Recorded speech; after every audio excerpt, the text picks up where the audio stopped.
Hello, hello, hello. This is the Muzilog Magazine Podcast.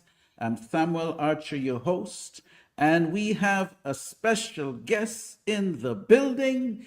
He goes by the name Erik Deutsch, and we want to welcome him to the show. Hello, Erik. How are you today? I'm doing fine. Thank you so much for having me. How are you doing? I am doing great. I actually got a little tan over the weekend. Went to a carnival in Delaware. We had a Caribbean thing going on. And my daughter started what we call a mass camp, where they make all this regalia or these costumes, and they dance to calypso and soca and Hey, so cool. on. So I was in the sun. I really got a good, my melanin decided to shine. I'm glowing. I'm glowing right now. But I'm happy to be back and happy to be chopping it up with you. I took some samples of the record.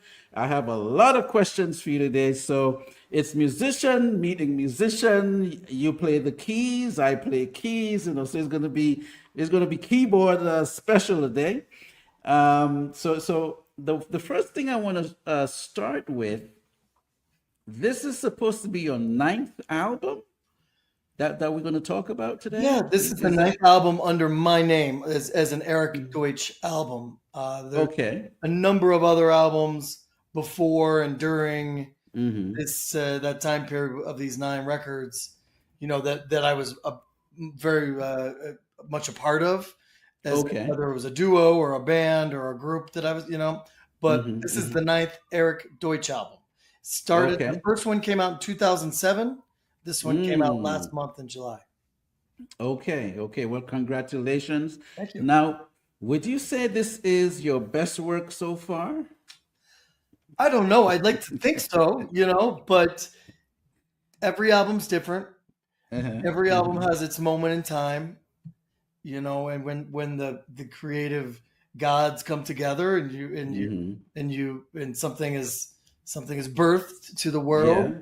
right? Yeah. Mm-hmm. And Mm-hmm. not to sound too dramatic, but you know what I mean? It's a moment in time. I couldn't make the record I made in 2015 again, and I couldn't Mm-hmm. have made this record then. So, uh, and you know, you don't want to compare too much, I don't think, because I'm a Mm-hmm. different artist than I was 20 years ago. Obviously, Mm-hmm. with age and experience, doesn't always Yes. make you better, but it changes things. And I hope that people like it. I think it's a worthy addition to the catalog. How about that? Okay. I like that. So, what is the concept behind the title of the album? This was then is the title. I I like I listen and look for things in the world and life, phrases especially Mm-hmm. that that that catch my ear, That Mm. and I this was then is something that someone said to me.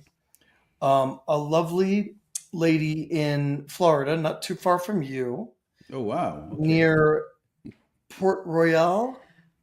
Okay. That's actually pretty close to you, near New Smyrna, right? Port Daytona, around that area. Well, you kind of got me, but yes, I think there's It's pretty there's a close to you. Daytona. So a Yeah. lady that I know there, I was at dinner with her and her husband and some more family, and she said, "Well, this was then," talking about the past and how Ah. things change. Mm. And well, it's nothing unique to me. Things change in life, Mm-hmm. Mm-hmm. and I thought that it's a title that evokes something. It evokes Mm-hmm. thought. Evokes nostalgia, perhaps. Okay. And Okay. I do like, in a big picture, in a broad sense, I do like my music to have not only it's a foot in the future, a foot Mm-hmm. in the modern world, but a little toe or maybe a few toes in the past also. So Okay. so maybe Okay. so in the end, it's just something that became a song title, and then I thought that would be a good album title. So See, I like that. I like that. cool. So now, while I'm listening to the different pieces, I notice you put a lot into your transitions. Hmm. You have you're like a transition god or something. Wha- what influenced you to sort of like really get intricate with transitions? That's a very nice compliment, and I don't know that I've heard that before especially on a You podcast. never know. You In an never know interview. what we're going to ask you at Muzilog. You never know. I like it. I like you. I like you already. So, um, Okay. transitions. I Hmm. care about them. I I think that my compositional style has always leaned more towards storytelling rather than just a tune. Mm. Okay. Okay. And Okay. when I'm thinking Okay. out loud here, but I guess that if you're telling a story, what that what I'm how I might describe the difference between a tune and like a storytelling journey composition. Mm-hmm. Mm-hmm. It, Mm-hmm. a tune is kind of a thing, and it Yeah. loops around. Yeah. Maybe in jazz, it kind of goes around and around, right? A a Mm-hmm. a, a journey song or a story song might not loop around, might go from section to section, might end Yes. up Yes. somewhere new that Mm-hmm. it never was before, for instance. Mm-hmm. And I Mm-hmm. think when you're telling a story through different worlds, taking a listener on a journey, transitions are obviously important, no, to move between the chapters of that story. Mm-hmm. The Mm-hmm. other thing I'll say about that is that my teacher, my main teacher, I've had many teachers, but my main Oh, teacher, Art okay. Landy, a wonderful pianist and incredibly prolific composer, always taught me to write more. You know, Mm. he just said, be a don't be lazy for Mm. more or less. Mm. Write more. Write a good transition. Write a good ending. Write a write a beautiful coda. Mm. Write an inspiring introduction. Like Mm. that's kind of what separates the best writers, the better writers. Now, of course, you can make things simple and be a great writer. I would Mm-hmm. never argue that point because there's a world of examples with that. Yes. But, Yeah. if I find that as a composer Mm-hmm. Mm-hmm. versus a songwriter, it's another comparison similar to the what I was talked about with the tunes versus stories. A songwriter, in my mind, writes a song and it comes out and it's a great song. Like Imagine. Right now, Yeah. this is a perfect song, and it's simple, it's focused, it Yes. it Yes. it tells what it wants to say in the most eloquently perfect way it could possibly tell it. You can't beat that song. A composer takes a little bit and builds off of it to make a song. Ah. It's Yes. not Yes. it's not always like I have an emotion I have to get out. More like Mm-hmm. I have an idea and I want to develop that. Mm. And Okay. the Okay. the great example is Beethoven's, Beethoven's symphony, da da da da da da da da, and the development of that motif that ensues. Yes. Yes. Yes. Yes. That's an example most folks can relate to. So I think that I'm a little more of a composer than a songwriter, although I dabble in. I got toes in both worlds again, but as a composer, Uh-huh. what do you have if you don't write good? Try to write more, write good stuff. So I guess Yes. I'm just trying to make the songs interesting and intelligent, but also relatable. Yeah, and the reason why I caught on to it, I do listen to a lot of musicians, I bet. and I like to hear how they get from this point to that point. And so even though the transitions, they're not really something that's blatantly like we're transitioning right now. It's a subtle thing that you do to get to that other area. That I am so fascinated by that when I hear, I'll hear like a Bob James do it. I'll hear maybe a Herbie Hancock do it. I'll hear who's another crazy weirdly enough, a Marcus Miller does, he'll sort of go crazy from one point to the next, and you're like, how did he? What? And, you got to like rewind it and say, "Oh, this is what he does here." So I'm fascinated with transitions and things like that. So I thought I would just bring that up. Now, what would you call your version of jazz if you were supposed to give it an Eric touch? What I would mean, what would that be? there's jazz is a really broad. It's a broad word these days. Yes, it is. Yes, it It is. just gets wider and wider every month, right? Every year. I Mm-hmm, think mm-hmm, that my music has been called a lot of things, but mm-hmm, I I think that each record is a little different. I think that my mm-hmm, music has been called cinematic jazz. It's been mm. called soul jazz. It's been called psychedelic jazz. Um, it's been called and sometimes I would say cinematic soul jazz. I think I used to say that sometimes. Okay. Um, I think that the thing about this record is that there's a lot on there.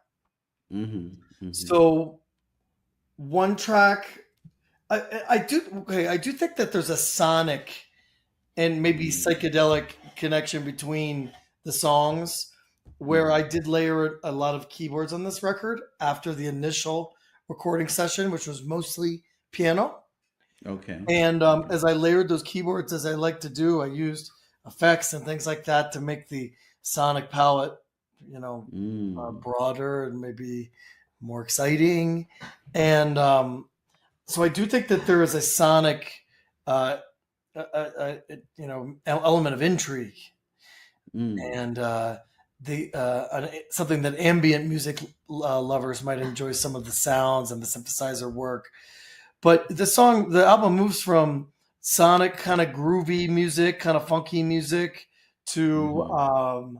a little bit of like a dub, a spacey jazzy dub song is the second song, the title track, and then we get into McCoy Tyner and Herbie Hancock territory on the third Mm-hmm. track. So there's a little bit of a spiritual jazz element to So bring. you're expanding Yeah, I the just think that this record, I kind yeah. of gave Mm-hmm. myself the opportunity to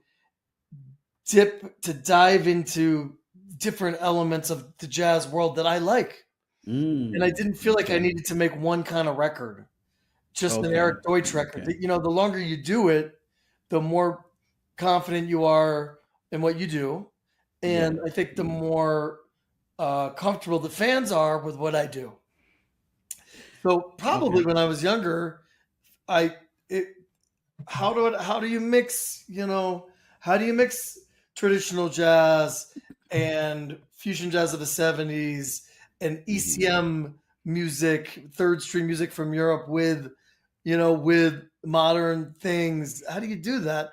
Now I think I found a formula where I can do it. And I when I play live, I play songs by Horace Silver and Dr. Lonnie Smith and Mm-hmm. Mm-hmm. Wayne Shorter, and I got a Chico Hamilton cover on the next gig next week. And I Wow. look for Wow. songs in the classic idiom, and Burt Bacharach is always often in the set, but then I Mm-hmm. mix it with my stuff, and I think more than ever, stylistically, I'm just trying to pay tribute to a lot of my favorite things, whilst hoping to push the envelope a little bit further. So you're continuing the tradition of someone like a Miles Davis, maybe just to come from that world, and every record he'll call his buddies, say, "Who you got for me?" Like he always would like to get these new people coming in, while he, in some aspect, may keep elements of tradition, but he'll push the envelope and go out somewhere else. Of You know. course, yeah. What a gift for him to have uh, the opportunity and the career that he could bring new people in all the time and play with new bands. yeah, And what a gift yeah. for those young musicians, especially in New York City, to get calls and say, "Hey, come over to Miles's house and jam," and then all Yeah, of a sudden hey, you're in the band for a minute or you're on the record, and that was a story for a lot of guys, and that yeah, pretty cool, yeah. especially in the '70s. He really played with a lot of different folks in those years. And I think it also kept him relevant too. Of course. You know, kept Of him course. relevant. Well, he also understood that by the time 1970 came around, like 71, he had three, if not more, essential bands in the history of the country. You know, like Yeah. the history Yeah. of any American music. Yeah. And Yeah. he, you know, so instead of exploring with all, because he had a lot of new ideas and a lot of forward ideas, instead of exploring with the same group of few cats, you know, he decided to mix it up with a lot of young guys, and I think probably found extra inspiration from that. I would imagine. Okay. So I can't help but notice you've got a lot of guitars behind you. So it begs me to ask you, how many instruments do you play? Well, I'm not much of a guitarist. I've been monkeying around on it, you know, since I was a kid. Because as a kid, growing up in Washington D.C., you like, you know, like watching MTV and everything. You know, I wanted to be a guitar player. You know, I wanted to be in the rock. I wanted to be the front guy in the rock band. Yeah, totally. There weren't that many keyboard players in those bands on MTV, and like, you know, in the late '80s, I guess. But then it, you know, there had been in the earlier part of the '80s, synthesizers were such a part of the music, and then pop Hmm. music, and then it kind of went away a little bit. But so I always messed around on guitar. I got a studio here. I'm sitting in my studio. I'll do a Okay. turn. I'll Okay. show you. There's some keyboards over here. Oh yeah, There's all the show keyboards. the audience. Oh, there we go. There's some All right. keyboards. There's more keyboards everywhere. There's keyboards All everywhere. right. But anyway, All I don't right. want my computer's funky. I don't want to I want to get crashing. Well, you showed us enough. You showed us Yeah, enough. that's a good. That's a We good. believe. Yeah, you get it. You get it. So no, We you know, believe. I play all the keyboards, the organs, all that kind of stuff.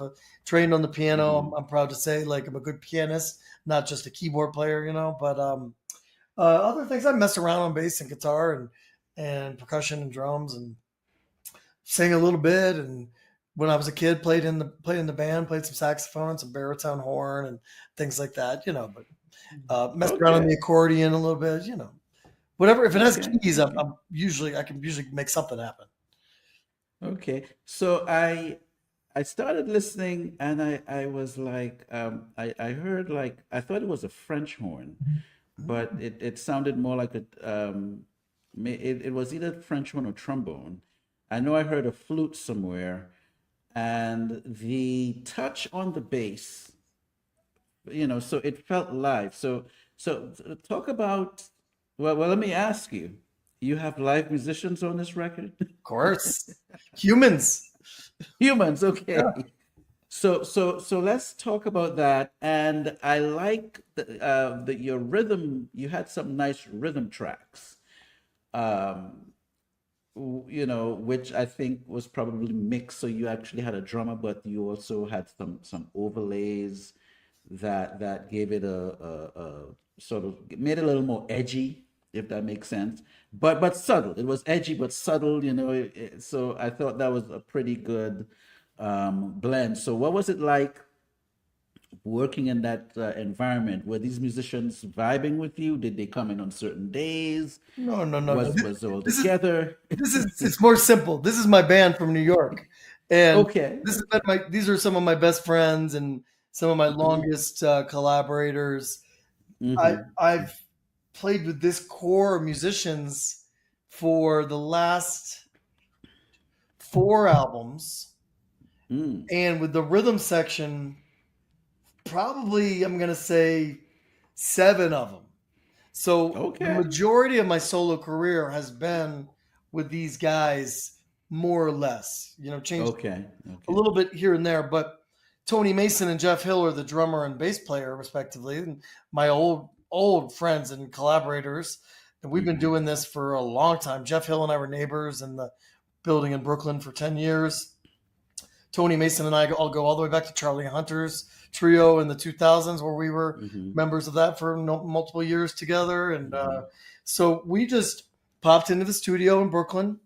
Avi Bortnick on guitar, Mike McGinnis and Brian Dry on the horns. And Mm. we did this record, and we did it the same way we did the last record. We never rehearsed.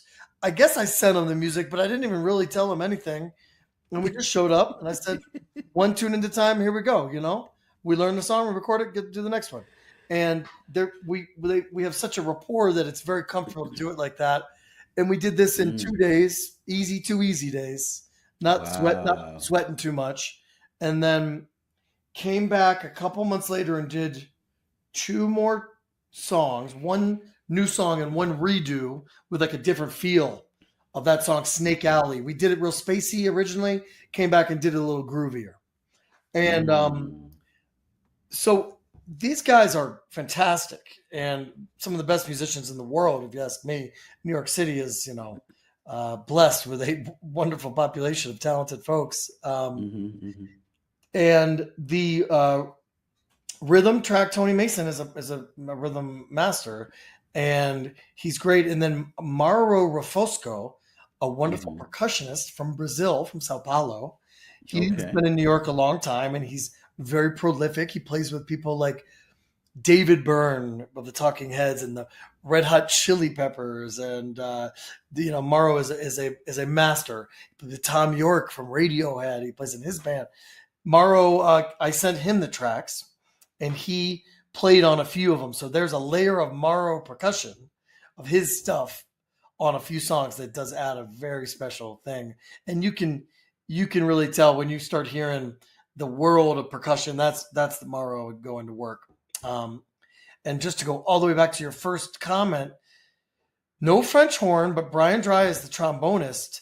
Mike McGinnis is playing the alto flute. That's the low flute, and it's a beautiful sounding instrument. I got kind of obsessed with it, and he borrowed one for the session, played it really well, and then eventually ended up trading his alto clarinet for that alto flute. So now he owns it. And I'm just like, wow, you can trade horns with people? Keyboard players don't trade keyboards. I mean, I don't remember ever doing that. But anyway, you know what? You get that trombone and that alto flute in unison, like it is on track 1 on Saddest Day in Paradise. They're playing a unison melody. The first time they enter on the record, it sounds a little like a French horn or a flugel or something. And I like it because I find that a lot of folks have asked me, what are these instruments? Like, or what is that? Just that alto flute occasionally sounds so low, it's hard to tell what it is. I love instruments that sound beautiful, but you don't know what they are. I'll tell you that. I think that's a cool thing. Okay.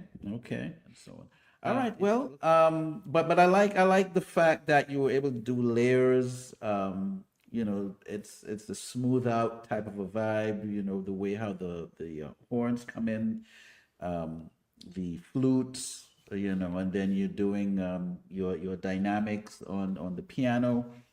So what I wanted to find out would be who are some of your influences in reference to piano, and it might be like 100 people, but if we can bring it down to maybe 3, who are like maybe the 3 people that you say, you know what, I did a little Bruce Lee and borrowed from this guy, and then borrow from here, and then borrow from there to create my main martial arts.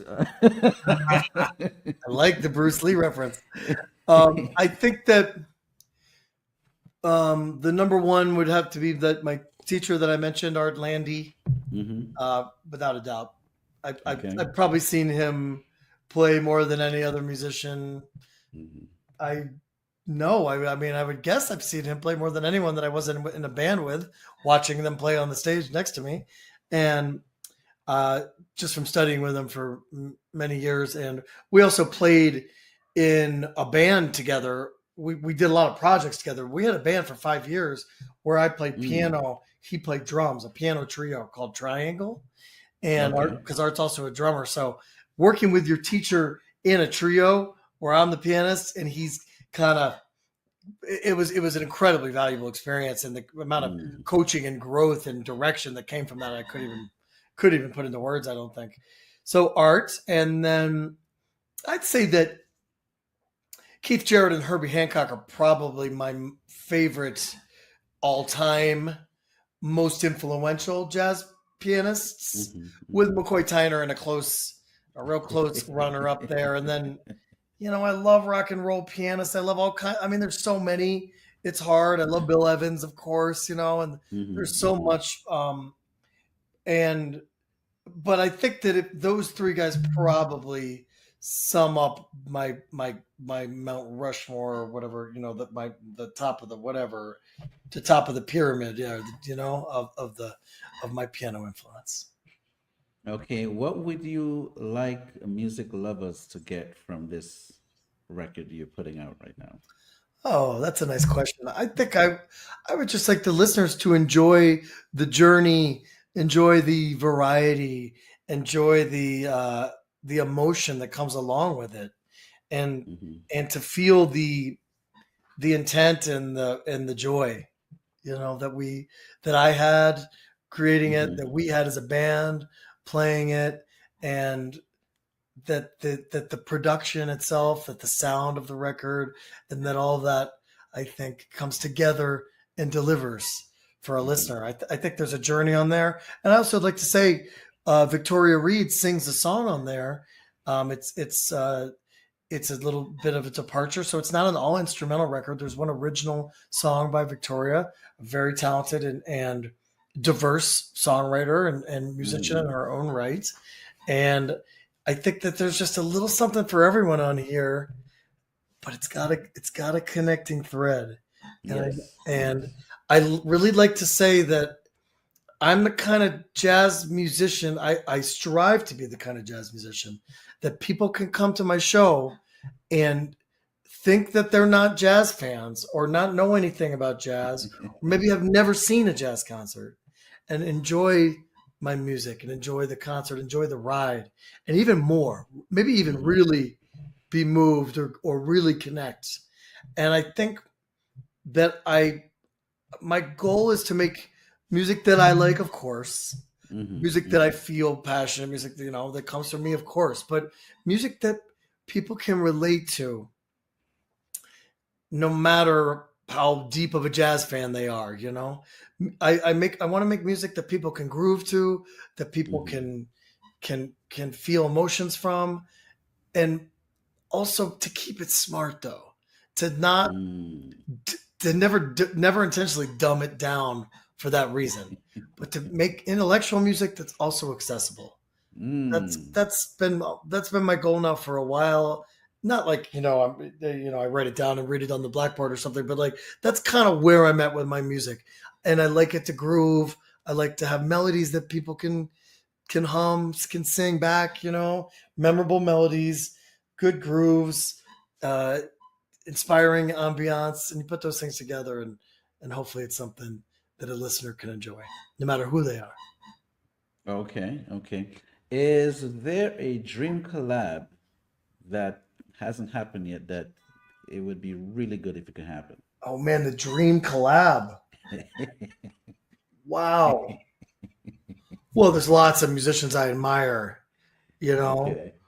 um, and would love to work with, but I mean, I, I always,